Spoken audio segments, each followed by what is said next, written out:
దేవుని పరిశుద్ధ నామానికి మహిమ కలుగునుగాక. చేతులెత్తి స్తోత్రం చెప్దాం గట్టిగా. హల్లెలూయా, హల్లెలూయా, హల్లెలూయా. మంచిది నా ప్రియమైన వార్లరా, దైవ చిత్తానుసారంగా మనం నడిపించబట్టుకు పరిశుద్ధాత్ముడు మనకు సహాయం చేయునుగాక. ఆమేన్. ఈ మధ్యాహ్న కాల సమయంలో కొద్ది నిమిషాల పాటు దేవుని మాటలు విందాం. దైవ కృప చొప్పున మనం నడిపించబడాలని ప్రభువు మనల్ని ప్రేమించి దేవుని సన్నిధిలో చేర్చారు. ఈ మండుటి ఎండల్లో ఎంతోమంది ఇబ్బంది పడేవాళ్ళు, ఎంతోమంది అవస్థలు పడేవాళ్ళు, ఎంతోమంది రోగాల బారిన పడేవాళ్ళు, ఎంతోమంది అస్వస్థతకు గురయ్యేవాళ్ళు, ఇట్లా చాలామంది చాలా రకాలుగా ఇబ్బంది పడుతున్న ఈ రోజున దైవ కృప చొప్పున మనం ఈ విధంగా క్షేమంగా, సౌఖ్యంగా, సుఖంగా అన్ని విషయాల్లో క్షమాధారమైన యేసయ్యను కలిగి నడిపించబడుటకు ప్రభువే మనకు సహాయం చేస్తూ ఉన్నాడు. దీనికి వలన ప్రభువుకు మాత్రమే మహిమ కలుగునుగాక. చేతులెత్తి స్తోత్రం చెప్తాం. హల్లెలూయా చెప్పండి గట్టిగా. హల్లెలూయా, హల్లెలూయా, హల్లెలూయా. నా ప్రియమైన దేవుని పిల్లారా, కొద్ది నిమిషాల పాటు దేవుని మాటలు విందాం. ఈ మాటలు మన జీవితంలో ఫలవంతం కావాలని పరిశుద్ధాత్మని ప్రేరేపణ ద్వారా ఈ మాటలు ప్రభువు నాకు బయలుపరిచి ఉండగా ఆలోచన చేద్దాం, ఆచరిద్దాం, దీవెనకరంగా మార్చుకుందాం, పరలోక రాజ్యం కోసం ఆయుత్తపరచబడదాం. ప్రభు అట్టి కృపను మనకు ప్రసాదించునుగాక. ఆమేన్. రైట్, మంచిది. ఒక మాటను బైబిల్లో చదువుదాం. నిర్గమాకాండం 2వ అధ్యాయం 12వ వాక్యం. Exodus chapter 2 versus 11.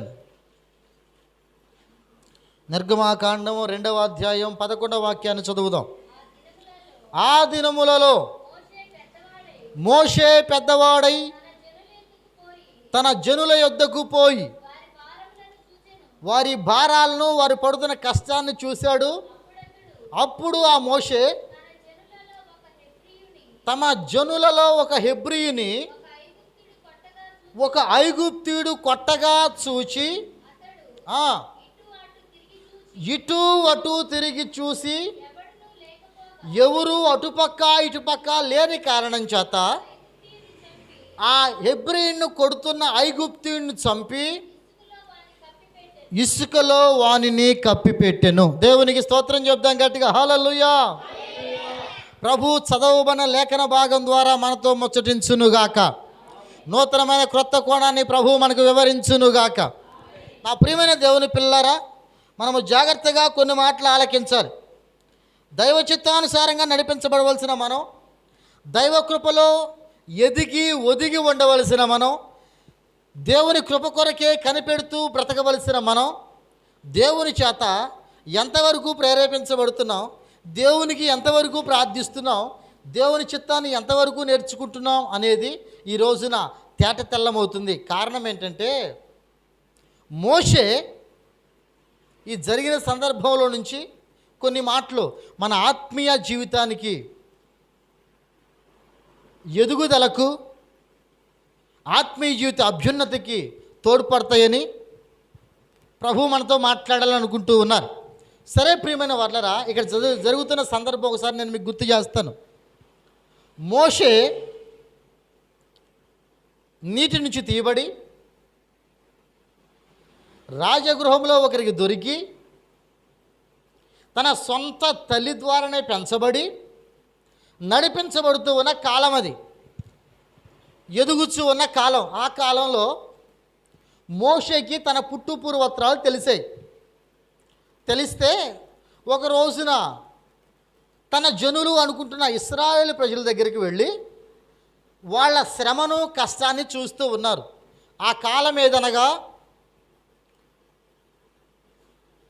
అబ్రహాముతో దేవుడు మాట్లాడిన విధంగా, నీ 4వ తరం ఐగుప్తులో బహుశ్రమ పెట్టబడతారు, 400 సంవత్సరాల తర్వాత వారు విడిపించబడతారు అనే మాట నెరవేర్పు జరుగుతున్న రోజులవి.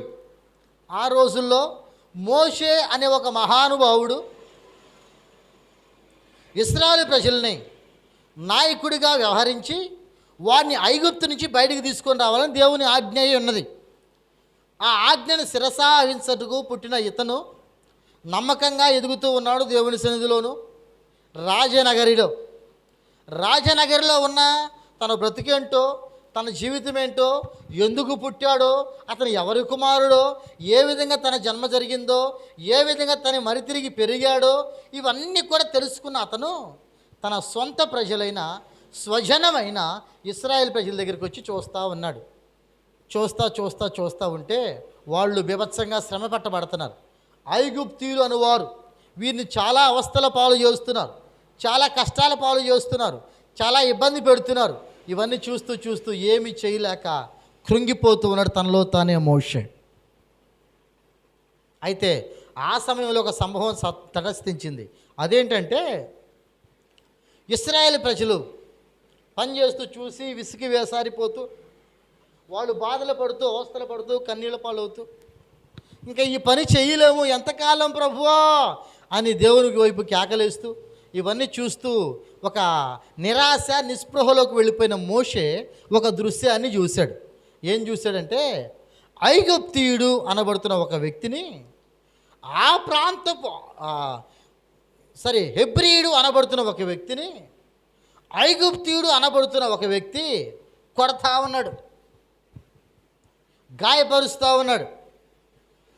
అయితే జరిగింది ఏంటంటే, మోషే కూడా హెబ్రీయుడే కనుక ఈ హెబ్రీయుడు ఆ హెబ్రీయునికి సహాయం చేయాలని, అంటే దీని అర్థం ఏంటి, మన కులము అంటాం కదా, మన ఊరోడు అంటాం కదా, మన వీధోడు అంటాం. అంటే మనాన్ని కలుపుకోవడానికి ఏదొకటి, అది కులం కానీ, డబ్బున్న వర్గం కానీ, సేమ్ ఒకే మతం కానీ, అండ్ ఒకే వీధి కానీ, ఒకే ఊరు కానీ, ఇట్లా ఏదొకటి. నేను కూడా హెబ్రీయుడే కనుక అతను కూడా హెబ్రీయుడే కనుక ఆడెవడో వచ్చి మా ఓడిని కొట్టమేంటి అని చెప్పి కోపంతో వచ్చి ఏం చేశాడు, ఆ హెబ్రీయుడిని పైకి లేపి, ఇతను కూడా హెబ్రీయుడే కనుక ఈ హెబ్రీయుడు ఆ హెబ్రీయుడు కలిపి ఎవరిని చంపారు, ఐగుప్తీయుడిని చంపారు. జాగ్రత్తగా ఆలోచించిన ఆత్మీయ అర్థం నేను మీకు చెప్తున్నాను. ఐగుప్తీయుడు అనగా దేవుని ఎరగనివాడు, దేవుని తెలుసుకునివాడు, లోకంలో పాపం చేసేవాడు. హెబ్రీయుడు అనగా దేవుని పిల్లలు, హెబ్రీయులు అనగా దేవుని చిత్తానికి లోబడి దేవుని పూజిస్తూ బ్రతికేవాళ్ళు.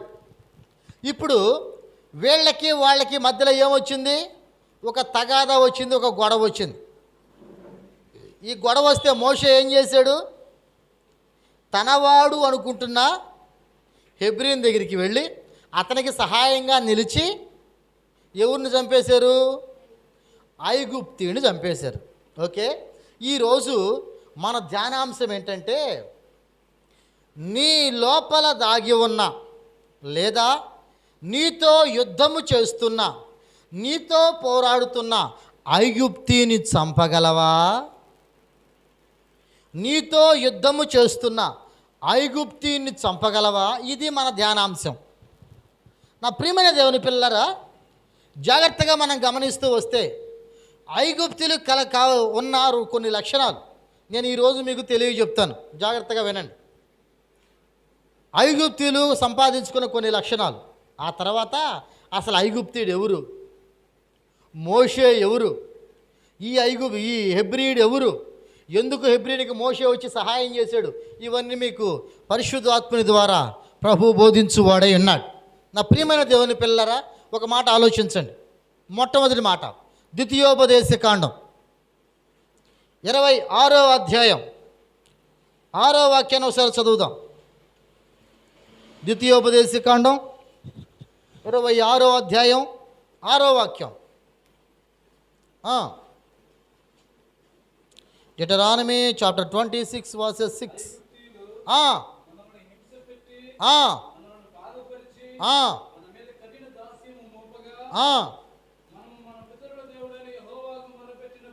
యెహోవాకు మొరపెట్టినప్పుడు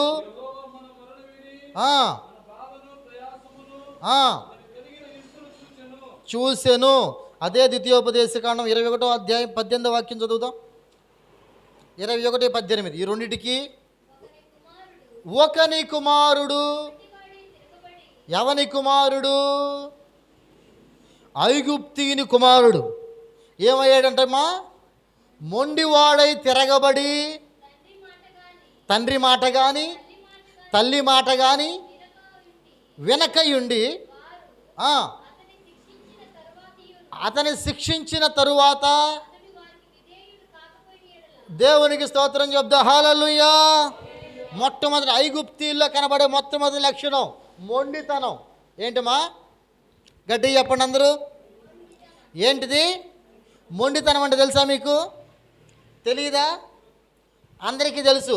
అందరూ చిన్నపిల్లలు కలిగిన వాళ్ళే కాబట్టి చిన్నపిల్లలు వాళ్ళ నాన్నగారు రాగానే నాన్న నాకు 10 రూపాయలు ఏడుస్తుంటాడు. వీడు ఏడుస్తూ ఉంటాడా? వాళ్ళ నాన్న రే నోర్మై గాడిదా అయినా నాకు ఇవ్వాల్సిందే. ఏంటిది ఇది? మొండితనం. అంటే వాడికి 10 రూపాయలు ఇస్తే వాడేం చేస్తాడు? కాము గెలిపి కొనుక్కు తినేస్తాడు. అంతే కదా? అంటే తన తండ్రి దగ్గర తనకున్నదేంటి? నేను పీడిచ్చైనా, నేను ఇబ్బంది పెట్టైనా, నేను ఏం చేసైనా ఎట్లా నా తండ్రి దగ్గర నేను డబ్బులు పావాల సంపాదించుకోవాలి. అంతే కదా? నా ప్రియమైన దేవుని పిల్లరా, ఇది మొండితనం. ఇంకా చాలామంది ఉంటారు, నాకు ఇది అయితేనే, నాకు ఇది చేస్తేనే, నాకు ఇట్టుంటేనే. ఇది మొండితనం. కొంతమంది ఉంటారు. చిన్నపిల్లల మొండితనం కాస్త తీసి పక్కన పెట్టండి. క్రైస్తత్వంలో కొన్ని మొండితనాలు ఉంటాయి. ఒక రోజున ఒక సహోదరి దగ్గరికి వెళ్ళాను నేను. ప్రార్థనకి రాకపోతే ఆ చెల్లి దగ్గరికి వెళ్ళా. చెల్లి ఏంట్రా ప్రార్థనకి రాలేదు తల్లి అంటే, ఆ అమ్మాయి చెప్పింది ఏం లేదన్నా ఊరికేనేనన్నా, ఊరికే రాలేదన్నా అని చెప్పి. వాళ్ళ ఇంటికి వెళ్ళేసరికి సమయం దగ్గర రాత్రి 7, 6:30, 7 అట్ట అవుతూ ఉంది. అందుకని వాళ్ళు ప్లాన్ ఏం చేశారంటే, అన్నవాళ్ళకి భోజనం ఏర్పాటు చేద్దాం అని చెప్పి ఈ అమ్మాయి ఫస్ట్ నాతో మాట్లాడి వెళ్ళిపోయింది. ఊరికనే రాలేదన్నా, మామూలుగానే రాలేదు, వచ్చే వారం నుంచి వస్తానని చెప్పి వెళ్ళిపోయింది.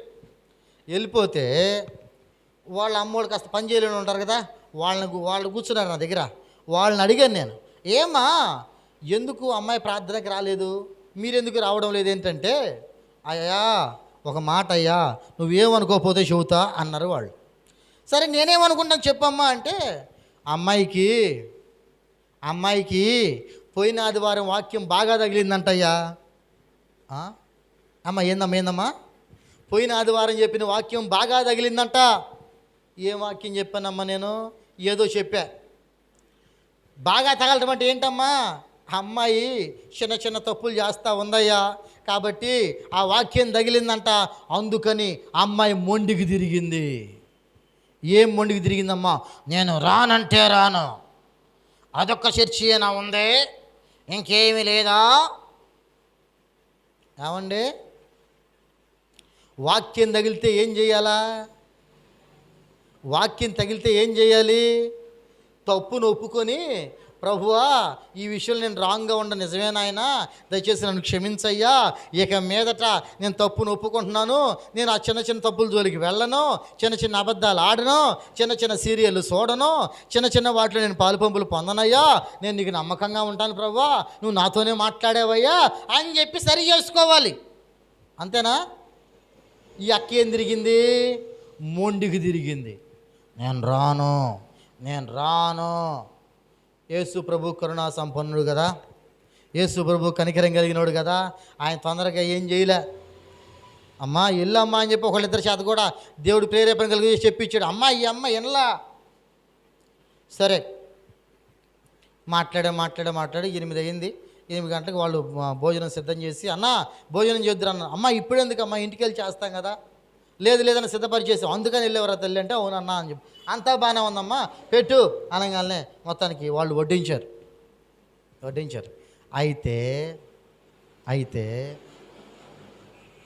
అయితే వాళ్ళు ఆ రోజున బిర్యానీ చేశారు. ఏం చేశారు? బిర్యానీ చేశారు. బిర్యానీ చేస్తే బిర్యానీలో మనం ఏమేమి వేస్తాం? మసాలా వేయరా? ఆకులు ఉంటాయి, ఏదో బిర్యానీ ఆకులు వేస్తారా? బిర్యానీ మసాలా, లవంగాలు సంథింగ్ మొత్తం ఉంటాయి, ఎండు మసాలా అంటారు వాటిని, వేయరా? వేస్తాం. ఇప్పుడు బిర్యానీ తినేటప్పుడు నీకు లవంగం వచ్చింది, లవంగాయ అంటారు దాన్ని, వచ్చింది, దాన్ని ఏం చేస్తావు? తినేస్తావా అమ్మా? మరి దాంట్లో బిర్యానీలు వేసుకుంది ఎందుకు రుచి కోసమో దేని కోసమో లేదా అరుగుదల కోసమో. ఆ ఆకు తినేస్తామా? ఏందంటే మరి మనం ఏం తింటాం? బిర్యానీ తింటాం. కానీ దాంట్లో ఉన్నాయి కొన్ని తినగలిగినవి తినేవి. కొంతమంది దాంట్లో క్యారెట్ ముక్కలు వేసుకుంటారు. తింటారా పడేస్తారా? వీలైనంతవరకు తింటారు. దాంట్లో కరివేపాకు వేసుకుంటారు. వీలైనంతవరకు తింటారు. తిన్నోళ్ళు పడేస్తారు. చెప్పాను ఆ అమ్మాయికి ఆ రోజు, తల్లి దీంట్లో ఇవన్నీ ఎందుకు వేసేవరా? అసలు తీసి పడేసేదానికి వేయిపోవడమే మేలు కదా. అదేంటన్నీ అట్లా అంటావు? ఇది వేస్తేనే కదండి టేస్టు. అమ్మా ఒక మాట గుర్తుపెట్టుకో, వాక్యం చెప్పేటప్పుడు కూడా నీకు రుచి కలిగిందిగా ఉండాలి అంటే దాంట్లో కొద్దిగా అప్పుడప్పుడు ఉప్పు పడుతుండాలా, అప్పుడప్పుడు తాలింపు గింజలు పడుతుండాలా, అప్పుడప్పుడు మసాలా పడుతుండాలా, అప్పుడప్పుడు అయ్యి కాస్త పడుతుండాలా. ఒకవేళ తినేటప్పుడు అవి నీకు గుర్తుండిపోయిన పర్లా, అనగా నువ్వు వాక్యాన్ని భుజించేటప్పుడు, వాక్యం నువ్వు అన్వయించుకునేటప్పుడు ఆ చిన్న చిన్న ఉదాహరణలు నీకు గుర్తుండిపోయిన పర్లేదు. ఇప్పుడు ఏం గుర్తుండాలి? మెయిన్గా వాక్యం గుర్తుండాలా. ఇప్పుడు ఏ విధంగా అయితే బిర్యానీ నువ్వు తింటావో, ఏ విధంగా బిర్యానీ ఖచ్చితంగా తింటావో పడేయకుండా, అదేవిధంగా వాక్యం అనే బిర్యానీ నువ్వు తినేదానికి ఎనసొంపుగా, అదే గొంతుకు రుచికరంగా, నాలుగు మంచి టేస్టీగా ఉండాలని నువ్వు కోరుకుంటావో, అదేవిధంగా వాక్యం కూడా అంతేనా? ప్రభు చెప్పేటప్పుడు ఎక్కువ ఉదాహరణలు చెప్పాడమ్మా, ఉపమానాలు చెప్పాడు తల్లి. ఉపమానాల వలన నీ మనసు గాయపరచబడితే ఏం చేయాలా? నువ్వు ఉపమానం దూరం చేసుకో, వాక్యాన్ని దూరం చేసుకో మాకు, సంఘాన్ని దూరం చేసుకో మాకు, దేవుని గురించిన ఖచ్చితంగా ఉండే చేసే భక్తిని దూరం చేసుకో మాకు. వాక్యం నీకు ఎందుకుంది? వాక్యం ఎందుకు చెప్పాలి అసలు? వాక్యం మనకేం బోధిస్తుంది? వాక్యం వల్ల మనకు ఉపయోగం ఏంటంటే, మనం వక్రీకరించబడిన బోధలోకి వెళ్ళిపోతూ ఉన్నప్పుడు, వక్రీకరమైన రూట్లోకి వెళ్ళిపోతూ ఉన్నప్పుడు, మన స్థితిగతులు సరి లేనప్పుడు, మనం తప్పు వైపు వెళుతూ ఉన్నప్పుడు, తప్పు బాటలోకి నడుస్తూ పోతూ ఉన్నప్పుడు, అది కరెక్ట్ రూట్ కాదురా, ఇది కరెక్ట్ అమ్మా, ఇది ఖచ్చితమైందమ్మా, ఇది మంచిదమ్మా అని చెప్పేదే కదా వాక్యం. అది కదా వాక్యం, అదే వాక్యం. ఆ వాక్యాన్ని నువ్వు కుదరదు, అట్లా వాక్యం చేతి నేను రాను అంటే ఇది ఎవరి ఆత్మ, ఎవరి ఆలోచన? ఇది ఐగుప్తీని ఆలోచన. ఐగుప్తీలు అనగా లోకస్తులు, లోకములో ఉన్న పాపానికి సూచన, లోక సంబంధం వ్యతిరేక సంబంధం ఆలోచనలకు సూచన. వేరేది ఇది క్రైస్తవుల్లో ఉండాల్సింది కాదు.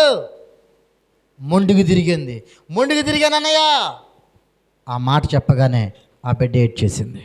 తల్లి ఒక మాట గుర్తుపెట్టుకోరా, ఏది ఏమైనా నువ్వు చేసే కూరలో, నువ్వు చేసే అన్నంలో, నువ్వు కడుపు నిండా తినాలి అని చేసుకునే వాటిలోనే కొన్ని తినకుండా బయటికి పడేస్తావు.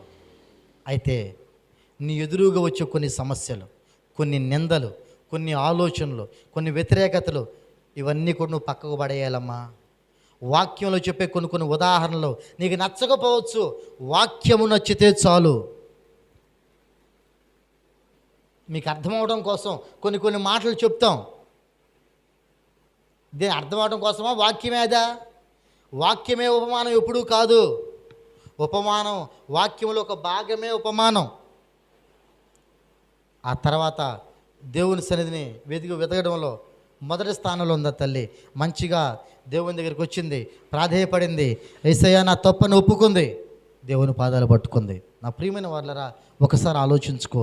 నీ మొండితనం ఒక మాట మీకు ఇంకా గుర్తు చేస్తాను. తన ప్రజలకు రాజు ఎవరు? దేవుడేనా? ఇశ్రాయేలు ప్రజలకు రాజు ఎవరు? యేసయ్యనా? దేవుడా కాదా? సంఘానికి పెద్ద ఎవరు? సంఘ కాపరేనా? స్కూలుకు పెద్ద ఎవరు? హెచ్ఎం సారేనా? అంతేనా? అంటే వీళ్ళందరూ ఎవరు మాట వినాలి? ఇప్పుడు సంఘంలో విశ్వాసులందరూ ఎవరు మాట వినాలి? పాస్టర్ గారు మాట వినాలా? ఒక రాష్ట్రానికి పెద్ద ఎవరు? సీఎంఏ కదా, ఆయన మాట వినాలా? దేశానికి పెద్ద ఎవరు? ప్రధానమంత్రే కదా, ఆయన మాట వినాలా? ఒక కుటుంబానికి పెద్ద ఎవరు? నాన్నగారి తండ్రి గారే కదా, ఇంట్లో యజమానుడే కదా. ఆయన మాట కుటుంబం అంతా వినాలా? మరి ఇప్పుడు నీ జీవితాన్ని బాగు చేసి నీకు రాజుగా ఉండాల్సింది ఎవరు? యేసే కదా. యేసే మాట వినాలా లేదా నువ్వు? యేసే మాట వినకపోతే యేసే ఏం చేస్తాడు? బాధపడ్డా యేసేని బాధపెట్టి మనం ఏం చేయగలమా? ఆలోచించుకో. క్రైస్తవులారా, ఈ రోజున ఐగుప్తీల్లో ఉండవలసిన మొండితనం క్రైస్తవుల్లోకి వచ్చేసింది. ఈ అక్క పాట అయిపోతూ అలుగుద్ది, సంఘానికి వచ్చి పాట అయిపోతూ అలుగుద్ది. ఆ రోజు సమయం లేక, పరిస్థితి సరిగా లేక, ఏదో కారణం వల్ల పాట ఇవ్వలేదు అనుకోండి, అలిగిద్ది.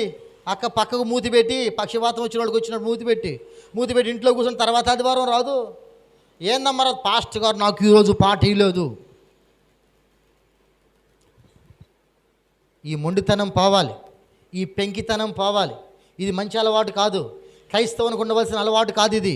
ఈ మొండితనం ఐగుప్తినికి ఉండవలసిన మొండితనం. ఈ మొండితనం వలన పాపం జరుగుతుంది. ఈ మొండితనం వలన అవిధేయతగా పాలవుతావు. ఈ మొండితనం వలన నువ్వు విధేయత నీలోంచి దూరం అయిపోతుంది. ఈ మొండితనం వలన దేవునికి దూరం అయిపోతావు. ఈ మొండితనం నీలో ఉండకూడదు. ఒక రోజున ఒక పాస్టర్ గారు ఒకళ్ళింటికి వస్తానని చెప్పాడు. కానీ అప్పుడప్పుడే వేరే ప్రార్థన ఓకే చెప్పడాన్ని బట్టి, వేరే ప్రార్థనకు వస్తానని చెప్పడాన్ని బట్టి ఆయన బయలుదేరి వెళ్తూ రాలేకపోయాడు. ఆ ఇంట్లో వాళ్ళు అలిగి కూర్చున్నారు. ఎందుకు? పాస్టర్ గారు మా ఇంటికి వస్తానన్నాడు. వచ్చాడా? రాలేదు. ఎందుకు రాలేదు? ఎందుకు వస్తానని చెప్పాలి, ఎందుకు రాకుండా పోవాలి? మేము ఎన్ని ఆశలు పెట్టుకున్నాం, ఎన్ని ఆలోచనలు పెట్టుకున్నాం, ఎంత చేసి పెట్టాం, కుదరలేదు, రాలేదు. తల్లి దయచేసి ఏమనుకోమాకండమ్మా. ఉండుకండి పాస్టర్ గారు, ఊరగా మీరు రాబోతే రాకూడదు, రాలేదని చెప్పాలి, మీకు కుదరదని చెప్పాలి అని మొండితనంగా మాట్లాడే వాళ్ళు ఎంతమంది లేరమ్మా? లేరా? జాగ్రత్త, గుర్తుపెట్టుకో. క్రైస్తవ సంఘంలో మొండితనం ఉండకూడదు. క్రైస్తవ సంఘంలో వ్యతిరేకత ఉండకూడదు. క్రైస్తవ సంఘంలో ఎదిరించి మాట్లాడితే ఉండకూడదు. ఈరోజు కామన్ అయిపోయింది, ఇది కామన్ అయిపోయింది ఈ రోజున. నా ప్రియమైన వాళ్ళరా, గుర్తుపెట్టుకోండి, క్రైస్తవ జీవితంలో కానీ, సంఘంలో కానీ, కుటుంబంలో కానీ ఉండకూడదు ఏంది? మొట్టమొదట మొండితనం ఉండకూడదు. మొండిగా మనం ప్రవర్తించకూడదు. ఈరోజు ఈ అమ్మాయిని అరిసే నేను పిచ్చగా తిట్టే అమ్మాయి చేసిన పని బట్టి తర్వాత వారం ఏమంటుంది? అమ్మో అన్న నన్ను తిడతాడా, నేను రాను ప్రార్థనకి. ఇదేంటిది? ఇది వ్యతిరేకత. ఎందుకు తిట్టాడో, ఏం ఆలోచన తనకు తెలుసు, నాకు తెలుసు. తెలియదా?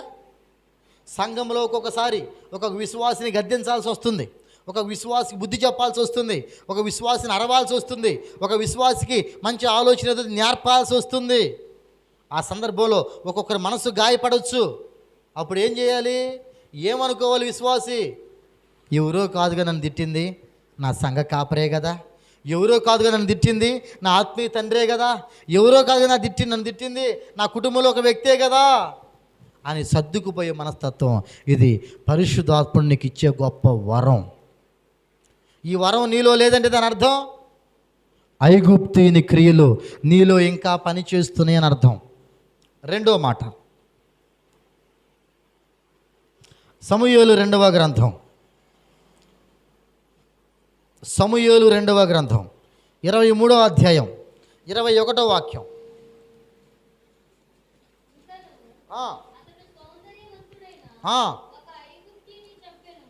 20వ వాక్యం కూడా చదువు తల్లి.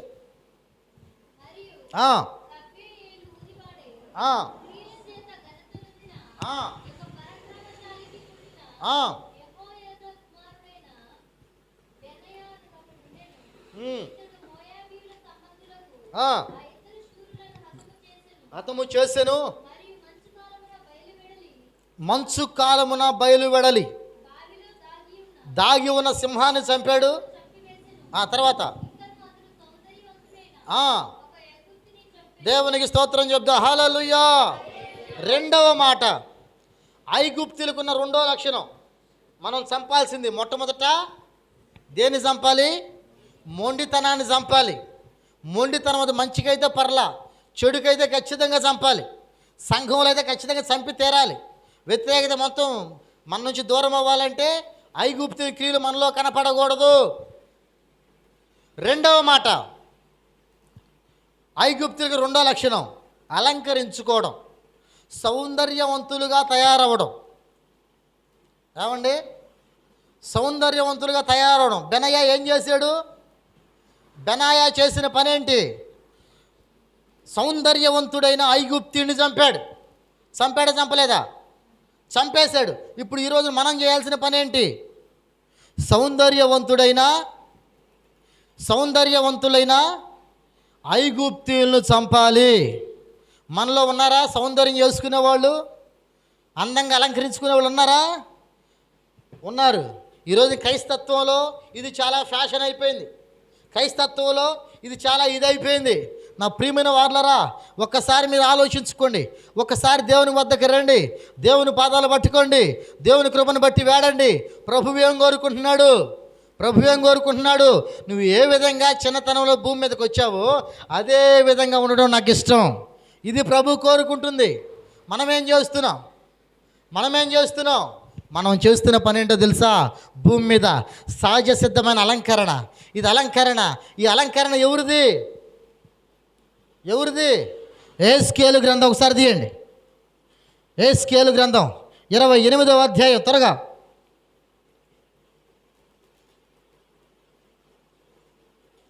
యెహెజ్కేలు గ్రంథం 20. Jesus name.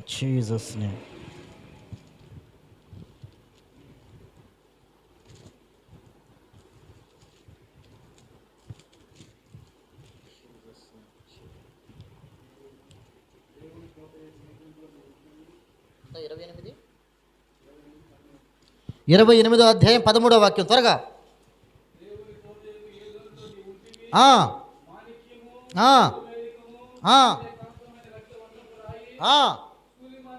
సిలిమోను రాయి, మరకతము, నీలము, పద్మరాగము, మాణిక్యము, అమూల్య రత్నములతోనూ బంగారుతోనూ అలంకరింపబడి ఉన్నావు.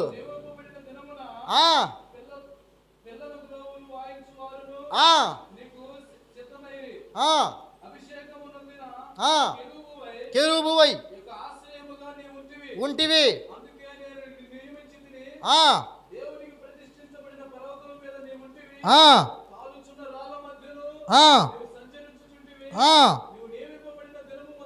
మొదలుకొని పాపముని యందు కనపడు వరకు. దేవునికి స్తోత్రం చెప్తా. హల్లెలూయా. అలంకారం ఎవరిది? అలంకారం లూసిఫర్ దోతది. దానికి ఇచ్చిన గిఫ్ట్ అది. సరే, అయితే అలంకరింపబడ్డావు, మంచిది. నా ప్రియమైన వాళ్ళరా, చాలామంది ఈ రోజున క్రైస్తవులకు ఒక పేరు పెడుతూ ఉన్నారు. ఈ పెట్టుకొని ఈయన ఉరితాళ్ళు వేసుకొని, మెల్లో తాళ్ళు వేసుకొని, ఏదేదో మొత్తానికి అలంకరించుకుంటే సూపర్, నువ్వు మంచి, ఇబ్బంది లేదు. ఒకవేళ తీసేస్తే వాళ్ళకి ఇచ్చే పేరేంటి? లోకం వాళ్ళకి ఇచ్చే పేరేంటి? నా ప్రియమైన వాళ్ళు, నాకంటే మీకే బాగా తెలుసు.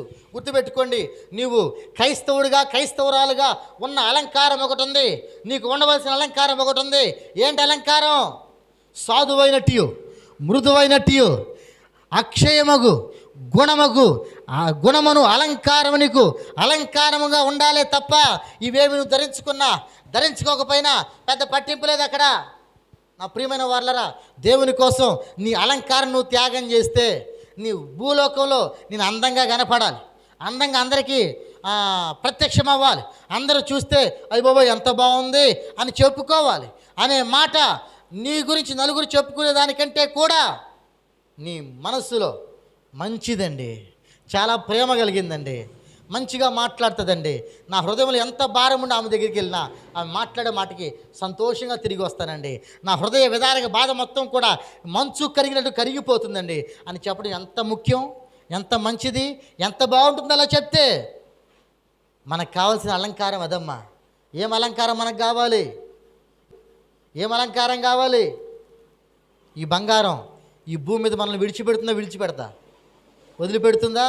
గుర్తుపెట్టుకో, మనం చచ్చిపోయిన రోజున ముక్కుకున్న ఈ బేసరి, ఈ ముక్కుకున్న ఇది దాన్ని ఏమంటారు? ముక్కు పొడక ఇది కూడా ఉంచారు, కనీసం లాగేసుకుంటారు. నీకు సొంతం కానీ అలంకారం నీకు అవసరమా? నీకు సొంతమైన అలంకారం ఒకటి ఉందమ్మా. నీకు ఎప్పుడు నీతోనే ఉండే అలంకారం ఒకటి ఉంది. దాని పేరు ఆత్మఫలమేమనగా ప్రేమ, సంతోషము, సమాధానము, దీర్ఘశాంతము, దయాళత్వము, మంచితనము, విశ్వాసము, సాత్వికము, ఆశా నిగ్రహం. ఎన్ని? 9. ఈ 9 రకాలైన అలంకారం నీకుంటే ఎంత బాగుంటుంది? ఇది ఎంతవరకు? నువ్వు చనిపోయినా కానీ రేపొద్దున క్రీస్తు ఎదుట నువ్వు నిల్చున్నప్పుడు నీలో ఈ ఆత్మఫలాలు కనబడతాయి. చప్పట్లు కొట్టి గట్టిగా ఒకసారి. నీకు ఈ భూమి మీద నిన్ను వదిలిపెట్టి పోయేవి కాదు ఇది. నీ అలంకారం అది ఏ అలంకారమైనా, ఎర్రతోలైనా, తెల్లతోలైనా, నల్లతోలైనా, పచ్చతోలైనా, ఏ తోలైనా గుంట్లోకి పోవాల్సిందే. ఎర్ర జుట్టైనా, తెల్ల జుట్టైనా, నల్ల జుట్టైనా ఏదైనా భూమిలో కలిసిపోవాల్సిందే.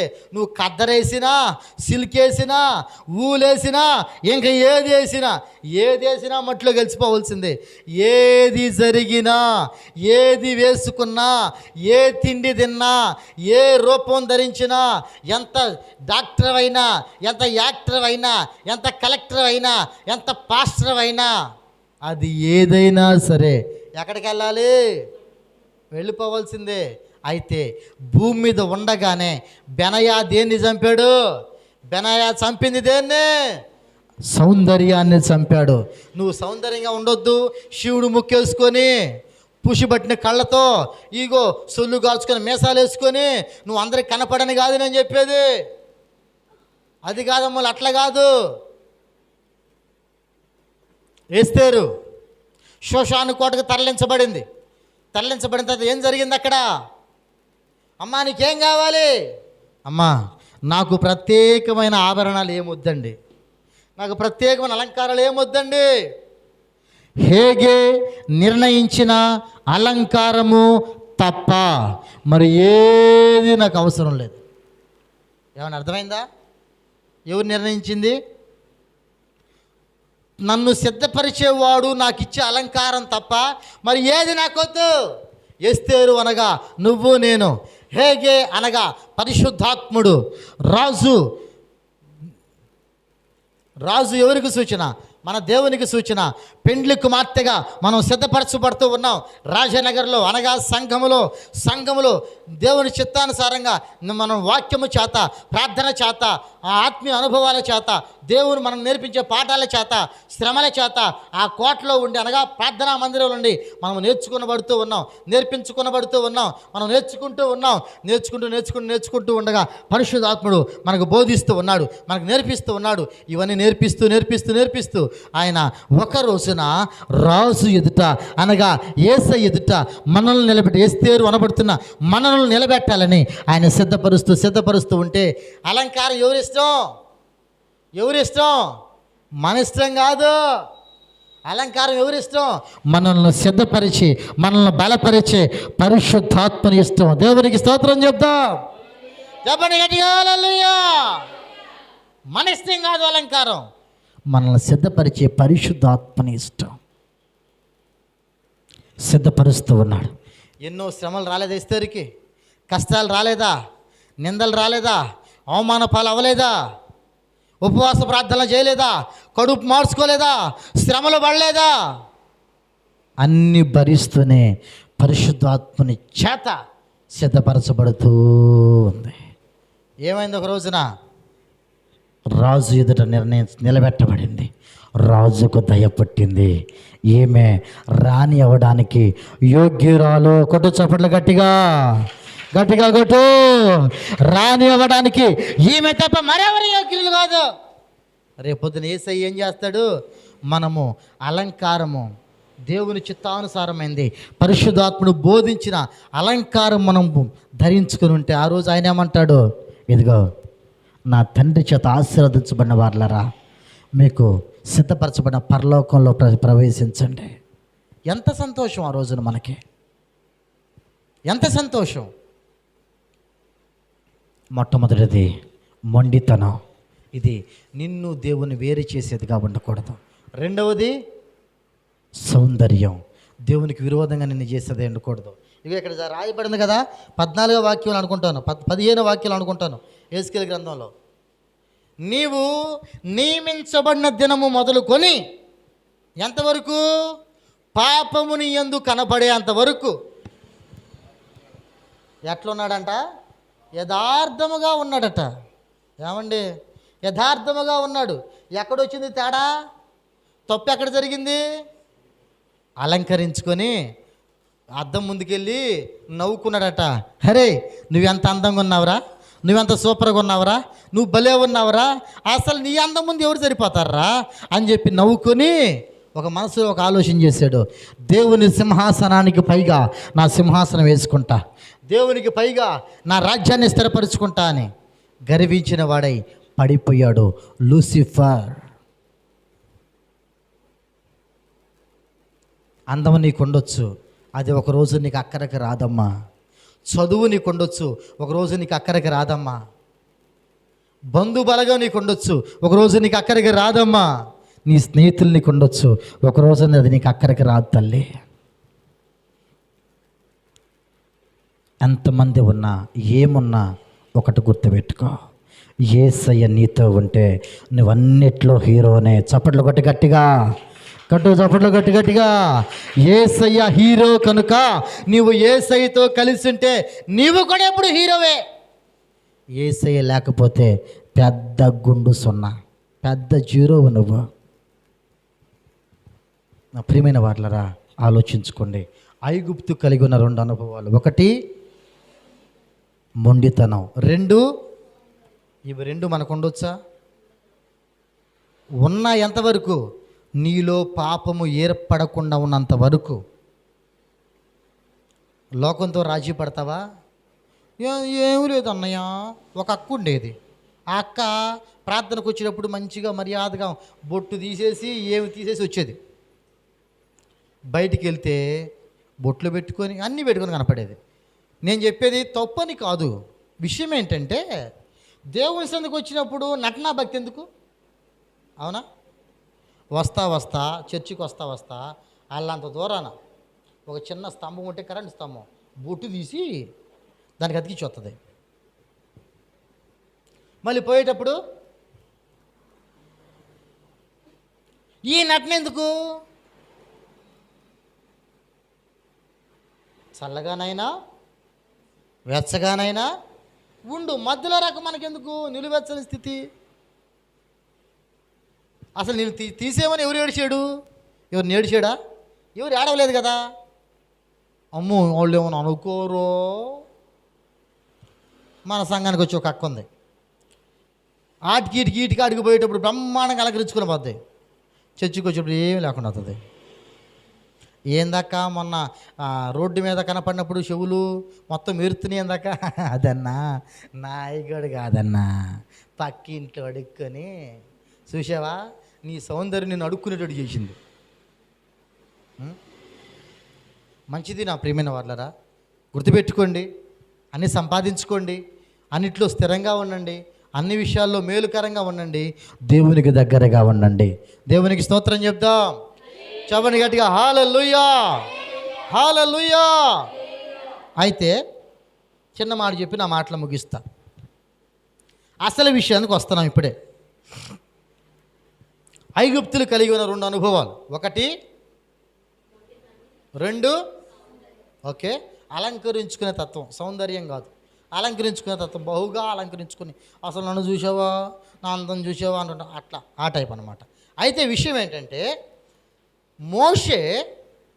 మోషే మన జీవితంలో, మోషే తన జీవితంలో ఒక పాఠాన్ని తెలియజెప్తూ ఉన్నాడు మనకిని, అతను కూడా తెలుసుకున్నాడు.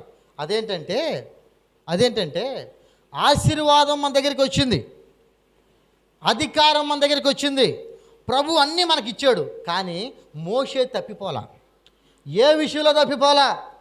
స్థిరంగా నిలబడ్డాడు. ఐగుప్తుడు అంటే ఏం చెప్పాను? ఐగుప్తుడు అంటే లోకము, పాపము. ఐగుప్తుడు అంటే లోకము, పాపం. అంతేగా?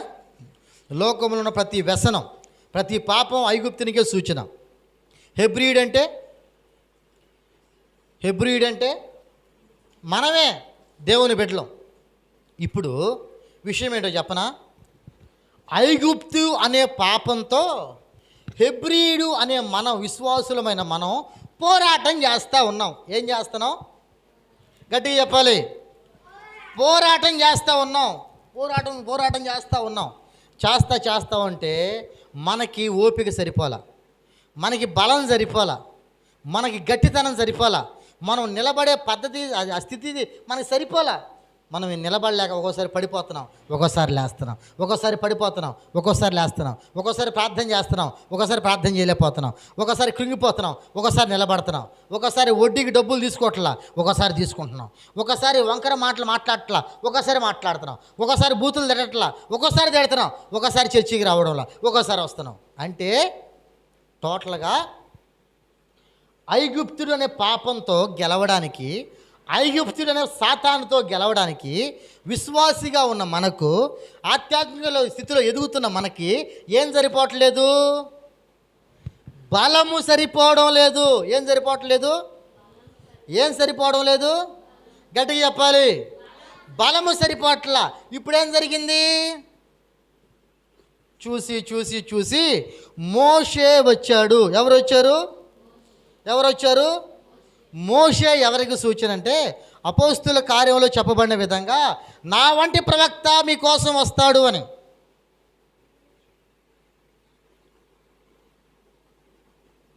మోషే అనగా ఎవరికి సూచన అంటే యేసుక్రీస్తు ప్రభువుకు సూచన. చప్పట్లు కొడదాం గట్టిగా ఒకసారి, గట్టి కొట్టు.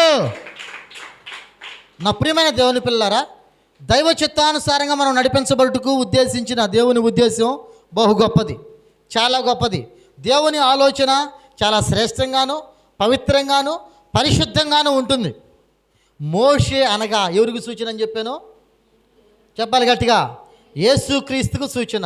ఐగుప్తులకు దేనికి సూచన? సాతానుకి, పాపానికి సూచన. హెబ్రీడ్ అనగా ఎవరికి సూచన?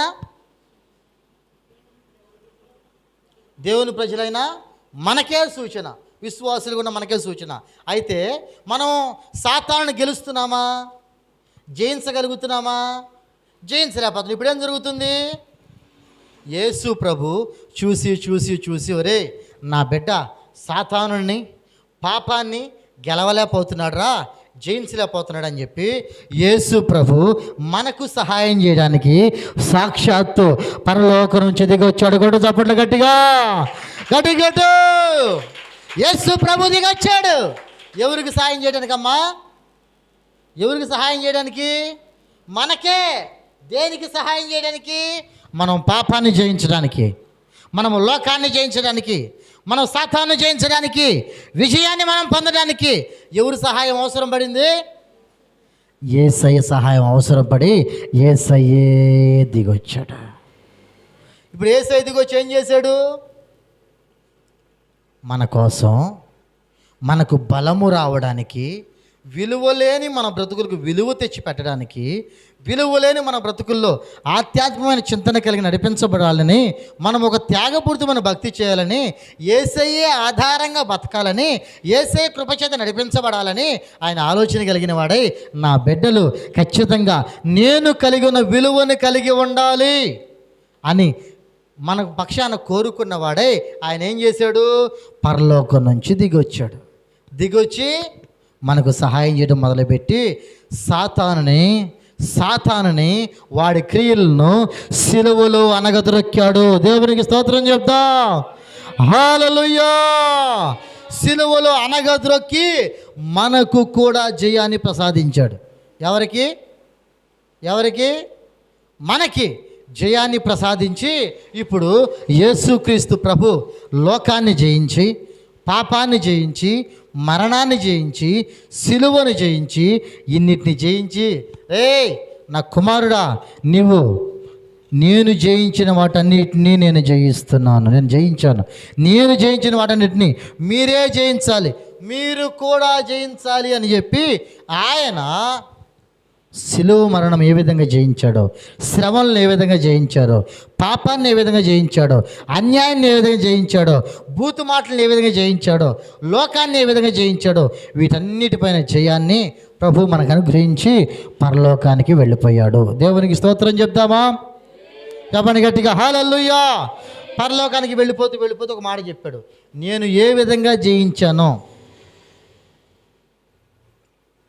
నేను ఏ విధంగా జయించానో మీరు కూడా నా సహాయంతో జయించాలి. ప్రకటన గ్రంథం 3వ అధ్యాయంలో ఒక మాట రాయబడి ఉంటుంది, నేను జయించి నా తండ్రి సింహాసనమందు కూర్చుండి ఉన్న ప్రకారం జయించు వానిని నాతో కూడా. 1వ అధ్యాయం అనుకుంటాను మేబీ, చూడండి ప్రకటన గ్రంథంలో ఉంటుంది, నాతో కూడా నా సింహాసనమందు కూర్చుండనిచ్చేదను. దేవునికి స్తోత్రం చెప్దాం, గట్టిగా స్తోత్రం చెప్దాం. హల్లెలూయా. నేను జయించి ఏ విధంగా నా తండ్రి సింహాసనం ముందు కూర్చొని ఉన్నానో మీరు జయిస్తే మిమ్మల్ని నాతో కూడా నా సింహాసనం ముందు కూర్చుండనిచ్చేదను. ఇప్పుడు మనం ఏం చేయాలి? జయించాలా వద్దా? ఇప్పుడు మన మీద కలబడుతుంది ఎవరు? మన మీద కొట్లాడుతుంది ఎవరు? సాతానుడు. మన మీద కొట్లాడుతుంది ఎవరు? నిందలు. మన మీద కొట్లాడుతుంది ఎవరు? మన అప్పులు. మన మీద కొట్లాడుతుంది ఎవరు? మన మీద వచ్చిన చాలా అవమానాలు. మన మీద కొట్లాడుతుంది ఎవరు? ఎన్నో అవహేళనలు. మన మీద కొట్లాడుతుంది ఎవరు? భూలోకపరంగా ఎన్నో సమస్యలు. ఈ సమస్యలన్నీ లోకపరంగా మన మీదకి వచ్చి కొట్లాడుతూ ఉన్నాయి. అయితే ఏం జరుగుతుంది? వీటన్నిటిని జయించడానికి కృపనిచ్చే యేసయ్య నీతో ఉన్నాడని గుర్తుపెట్టుకో. దేవునికి స్తోత్రం. దేవుని గట్టిగా హల్లెలూయా. యేసయ్య నీతో ఉన్నాడని గుర్తుపెట్టుకుంటే ఒక్కసారి నువ్వు ఎవరిని జయిస్తావు? ఎవరిని జయిస్తావు? ఐగుప్తుని జయిస్తావు. ఎవరి సహాయంతో? యేసయ్య సహాయంతో జయిస్తావు. ఆయన వచ్చి జయించాడా లేదా? పాపాన్ని జయించాడా? లోకాన్ని జయించాడా? అబద్ధాన్ని జయించాడా? అన్నిటినీ జయించాడు. జయించి ఆయన ఏం చెప్పాడు? మీరు కూడా జయించాలయ్యా అని చెప్పాడు. జయిద్దామా? జయించుదామా? ఖచ్చితంగా జయిద్దాం. ఏదేమైనా జయించే గొప్ప కృపను ప్రభు మనకు ప్రసాదించునుగాక. ఆమేన్. నా ప్రియమైన వాళ్ళరా, నువ్వు జయించడానికే సిద్ధపరచబడ్డావు. నువ్వు విలువ పెట్టి కొనబడ్డావు. విలువ నీకు వచ్చింది. ఇప్పుడు లోకంలో ఎట్లంటే బతికే బతుకు కాదు నీది. యేసయ్య అంత విలువగా బతికాడో నువ్వు అంత విలువగా బతకాలి. అది నీకు దేవుడు సిద్ధపరచబడిన మార్గం, దేవుడు సిద్ధపరిచిన మార్గం. సిద్ధపరిచి ఆయన వెళ్ళిపోయాడు. అదే విధంగా మనం కూడా జయించి వెళ్ళాలి. మరొకసారి టూకీకి అర్థమయ్యేటట్టు చెప్పనా? ఐగుప్తీయుడు నీకు ఎదురుగా క్రియ చేసే సాతానుడు. హెబ్రీయుడు నువ్వు నేనే. మనకు తోడైన మరొక హెబ్రీయుడు మోషే, అంటే యేసుక్రీస్తు. యేసుక్రీస్తు భూలోకానికి వచ్చి మనం జయించలేమని ఆయన మనతో ఉండి మనకు జయాన్ని కలుగు చేసేవాడై ఉన్నాడు. కనుక గుర్తుపెట్టుకోండి, ఐగుప్తీయులు 2 లక్షణాలు కలిగి ఉన్నాడు. ఈ రెండింటిని మనము జయించాలి. జయిస్తేనే పరలోక రాజ్యంలో మనము తండ్రి సింహాసనమందు యేసయ్య పక్కన కూర్చొని ఉండేవారిగా ప్రభు మనకు జై జీవితాన్ని ప్రసాదించునుగాక. దీవెనకరంగా మన బ్రతుకు బండిని మార్చునుగాక. మరి ముఖ్యంగా యేసు ప్రభు మనకు తోడుండి మనం నడిపించేటప్పుడు మనకు ప్రభు విలువిచ్చాడు కనుక జయాన్ని కూడా ప్రభు ప్రసాదించునుగాక. ఆమేన్. ఆమేన్.